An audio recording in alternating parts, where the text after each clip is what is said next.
At such a young age, I've been able to advocate for students, influence university policy, and make a real change at UB. I love music because music loves me back.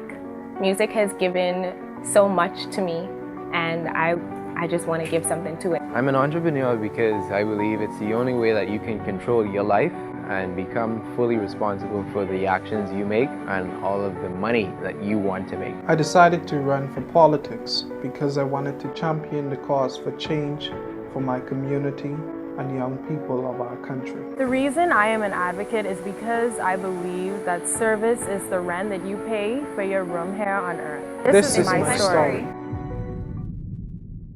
Our age does not limit our potential. This is our story. What's yours?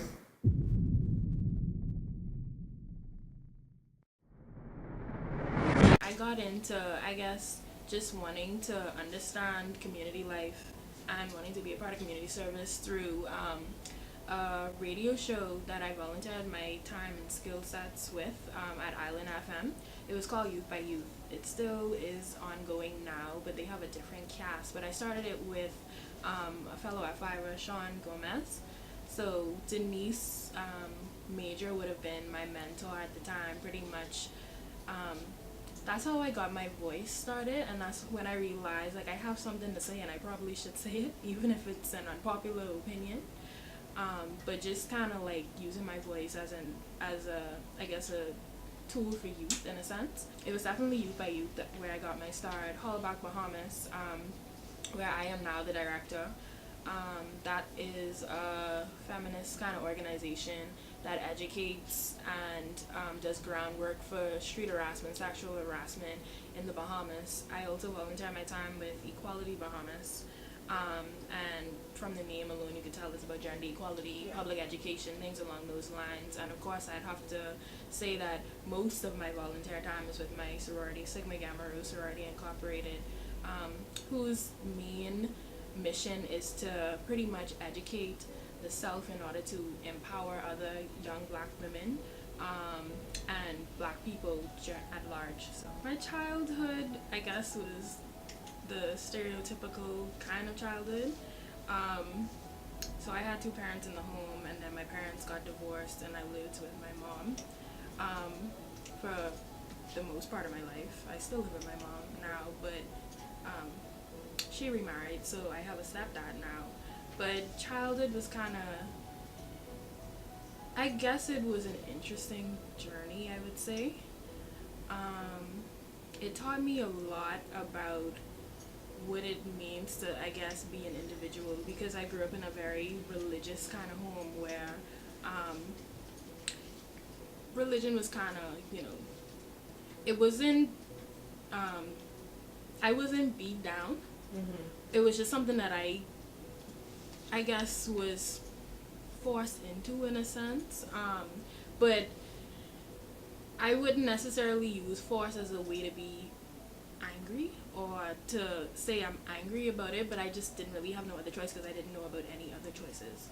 So that was kind of like my reality for me growing up. Hollaback Bahamas is a local organization. Well, actually, Hollaback is a global movement that was started in New York under Jay Cameron.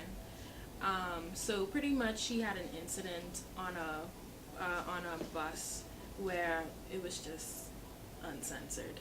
And she thought to herself, I need to do something about this, and I want to include other women that consider themselves to be intersectional feminists to pretty much join in with this movement and educate people around their social spheres, where they're from. And so Alicia Wallace did the training with Jay, and she started Hollaback Bahamas, and then Jasper Williams, who are my best friend, we volunteered with Hollaback Bahamas for like a year and a half, from 2015 to like 2016. So since 2016, I would say March of 2017, she's been preparing me to be the director of Hollaback Bahamas, and so now I hold that position because she's taken over Equality Bahamas. So it's pretty much, we've done a lot of public education, I'd say in the last 3-4 years since its existence. Now we're trying to do groundwork, so I'm trying to garner up a team now that would kind of help me with this project that I have coming.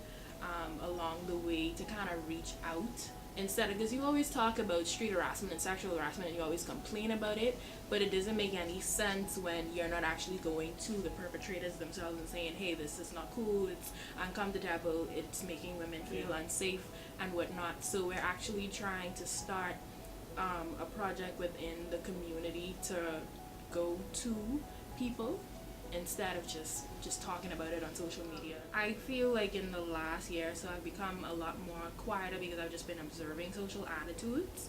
But before it was just like, no, stop, like, screw this, like, this doesn't make any kind of sense at all. And I did face pushback from me being more boisterous, and me being quiet isn't necessarily conforming in a sense, but it's more so just trying to observe. So it was more so women that were like, I don't really understand why this is an issue, it's more of a compliment, that kind of thing. And I guess just trying to reconstruct that social attitude and that consciousness was interesting, to actually speak to women that didn't really understand the whole cause and movement. And of course you're gonna have some men that just don't want to understand or just don't want to get it because they don't see the point. They think that because this is an urge, I'm gonna act on it, and women should just be able to deal with it. It's a compliment, and that's what it is. But that's pretty much the pushback that I've been getting. Now I've been seeing people engage more in intellectual conversations on social media spheres, but like I said, like, it gotta come off of social media. It gotta get into the communities where the people are actually doing it. Yeah. I definitely think it's gonna take the conscious set, the people that are standing in the name of feminism and advocacy and activism, to go out into the communities and share the information, and people can decide upon themselves whether or not they want to be sensitive towards these issues.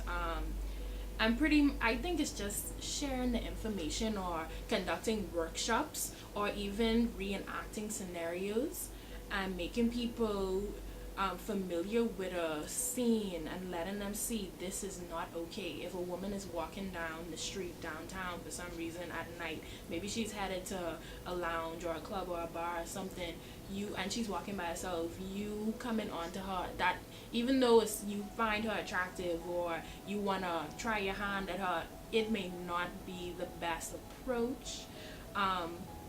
Just given the surroundings and the instance, making people sensitive towards these issues by just sharing the knowledge, I think is what is going to cause people to see that it ain't really about the oppression, I guess, in a sense. To your point about women being seen and not heard, I definitely think it's going to take like deconstructing just passed down ideologies from toxic Christian values. And not all Christian values are toxic, but people add their own interpretations to it to make it toxic and to cause people to feel like, women shouldn't be seen, women are the tail, women should be underneath, that kind of thing. Deconstructing those ideologies, questioning oneself, and looking out into other faiths and belief systems, and just taking on that information and deciding upon yourself what you want to do with it. Of course, you can't change the world in one day, or it may not be what your goal is in life. As passionate as I am about helping others and about, I guess, changing the world and bringing the world into some sort of sensitivity to these issues, people are still going to make their choices at the end of the day. And that's the reality that I'm trying to exist with now. Today we learned about volunteer and activist Kevanté Cash. I'm Crystal Darling, and we are The Unseen.